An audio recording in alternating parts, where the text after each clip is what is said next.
ദൈവനാമത്തിന് മഹത്വം. നിശി online Bible ക്വിസിലേക്ക് എല്ലാ പ്രിയപ്പെട്ടവരെയും ഹാർദവമായി സ്വാഗതം ചെയ്യുകയാണ്. ദൈവകൃപയാൽ നമ്മുടെ ഓൺലൈൻ ബൈബിൾ ക്വിസിൻ്റെ 2ാം ദിവസമാണിന്ന്.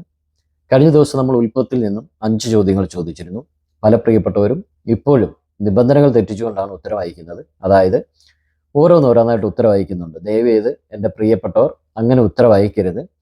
അത് നോക്കുവാനുള്ള ബുദ്ധിമുട്ട് നിങ്ങൾ മനസ്സിലാക്കണം. ജോലിയൊക്കെ കഴിഞ്ഞ് വന്നിട്ടാണ് ഈ ഉത്തരങ്ങളൊക്കെ നോക്കുന്നത്. അപ്പോൾ അത് നോക്കുവാനായിട്ട് ശകലം ബുദ്ധിമുട്ടാണ്.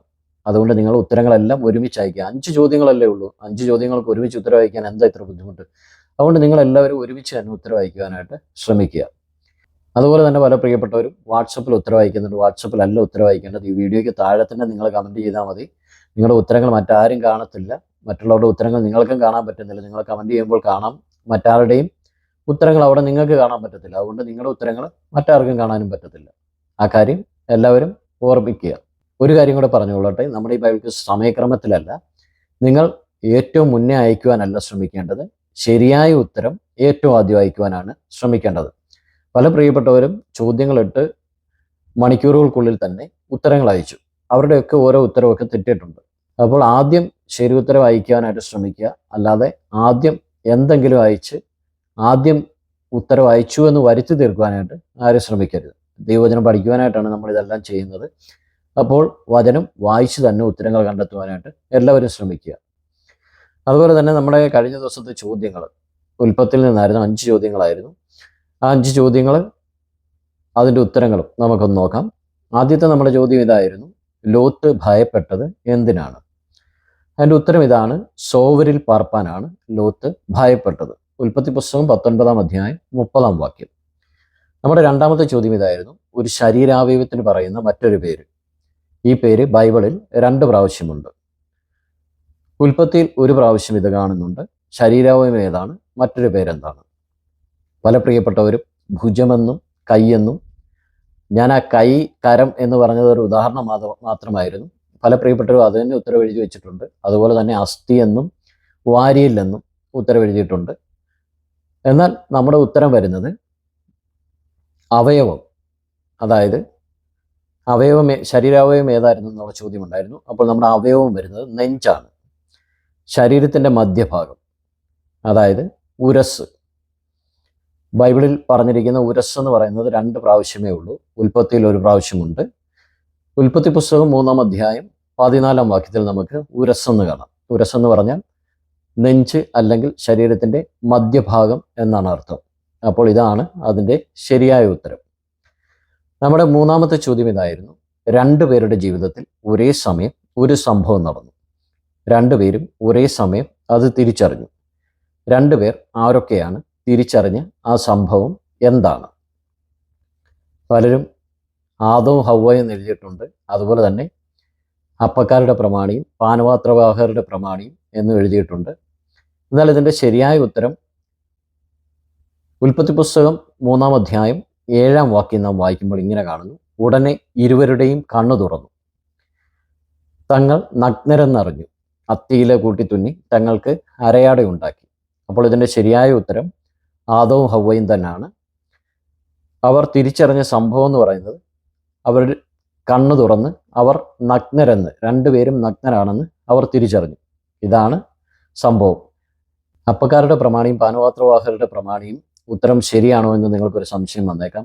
2 പേരും ഒരേ സ്വപ്നമല്ല കണ്ടത്. 2 പേരും വ്യത്യസ്തമായ സ്വപ്നമാണ് കണ്ടത്. അതുപോലെ തന്നെ സ്വപ്നം കണ്ടിട്ട് അവരത് തിരിച്ചറിഞ്ഞില്ല. അതിൻ്റെ പൊരുൾ തിരിച്ചറിയാനായിട്ട് യോസഫ് വേണ്ടി വന്നു അവിടെ.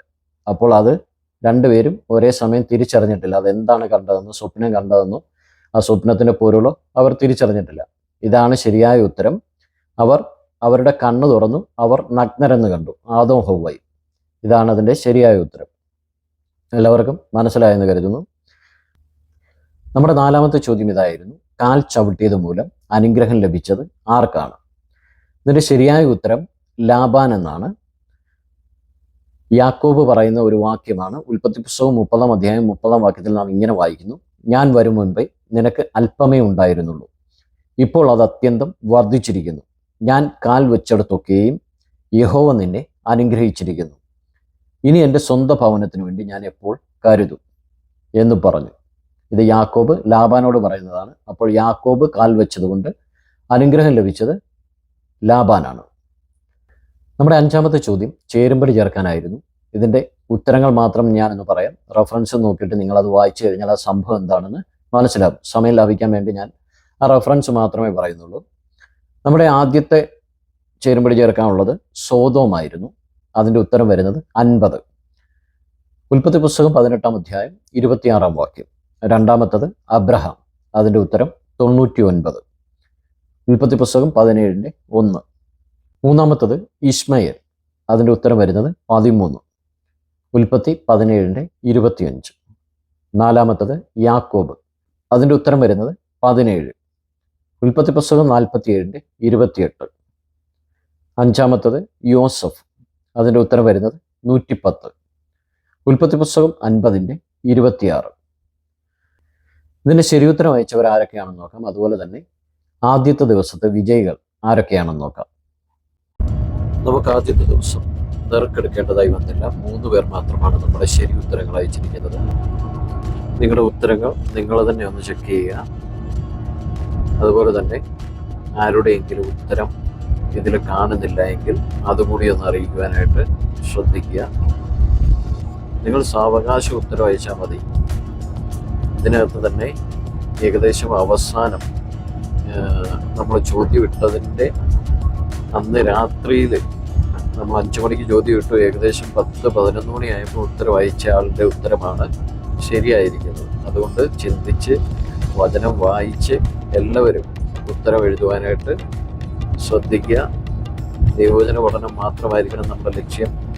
ഒരു മത്സരമായിട്ട് ആരും കാണാതെ ദൈവവചന പഠനത്തിന് വേണ്ടി വചനം വായിച്ച് തന്നെ എല്ലാവരും ഉത്തരം കണ്ടെത്തുവാനായിട്ട് ശ്രമിക്കുക.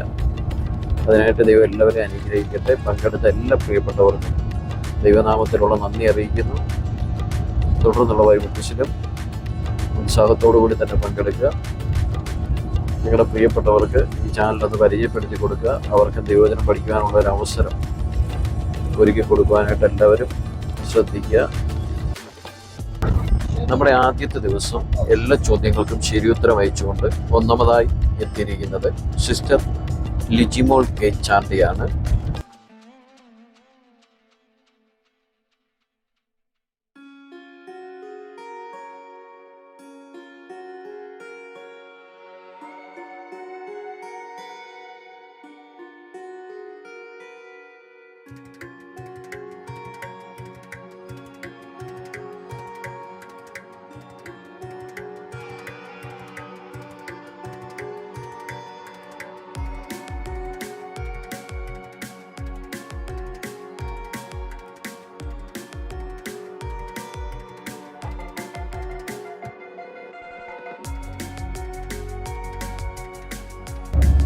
എല്ലാ ചോദ്യങ്ങൾക്കും രണ്ടാമതായി ശരിയുത്തരം അയച്ചിരിക്കുന്നത് സിസ്റ്റർ ബ്ലെസ്സി ഓവേ.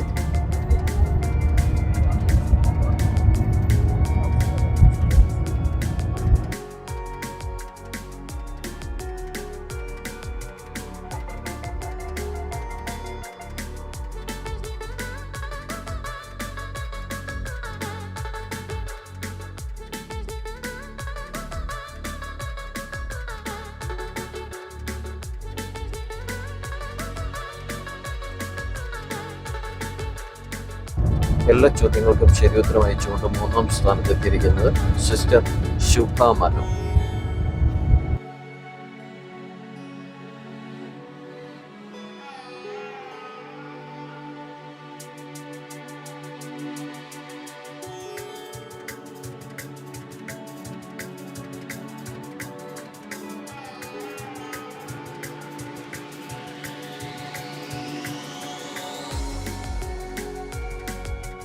മിസ്സി ബൈബിൾ ക്വിസിന്റെ 2-ാം ദിനത്തിലെ ചോദ്യങ്ങളിലേക്ക് നമുക്ക് വേഗത്തിൽ പോകാം.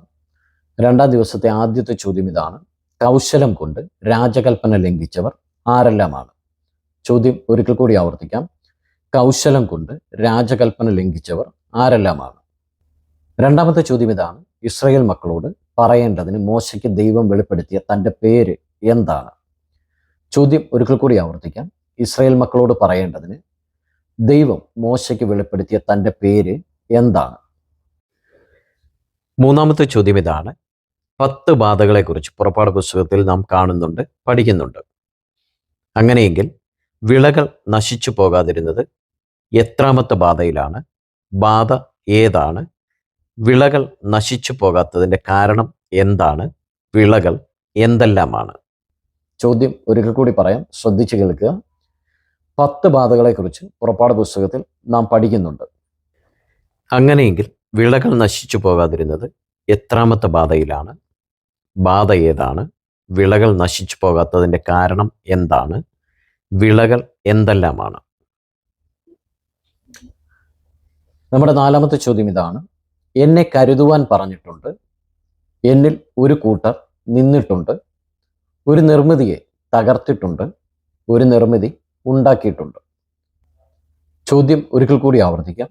എന്നെ കരുതുവാൻ പറഞ്ഞിട്ടുണ്ട്, എന്നിൽ ഒരു കൂട്ടർ നിന്നിട്ടുണ്ട്, ഒരു നിർമ്മിതിയെ തകർത്തിട്ടുണ്ട്, ഒരു നിർമ്മിതി ഉണ്ടാക്കിയിട്ടുണ്ട്. ഇനി നമ്മുടെ 5ാമത്തെ ചോദ്യം, അത് ചേരുംപടി ചേർക്കാനുള്ളതാണ്. അത് ടൈപ്പ് ചെയ്ത് കാണിക്കുക.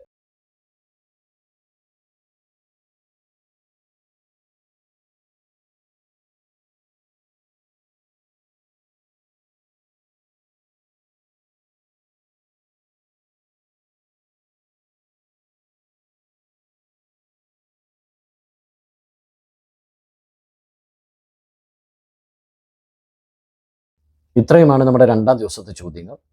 ഈ ബൈബിൾ ക്വിസ് നിങ്ങൾ ആദ്യമായിട്ടാണ് കാണുന്നതെങ്കിൽ സബ്സ്ക്രൈബ് ചെയ്യുവാനും സപ്പോർട്ട് ചെയ്യുവാനും മറക്കരുത്. അതുപോലെ തന്നെ നിങ്ങളുടെ പ്രിയപ്പെട്ടവർക്ക് ഈ ചാനലൊന്ന് പരിചയപ്പെടുത്തി കൊടുക്കുവാനും മറക്കരുത്. ദൈവം എല്ലാവരെയും അനുഗ്രഹിക്കട്ടെ.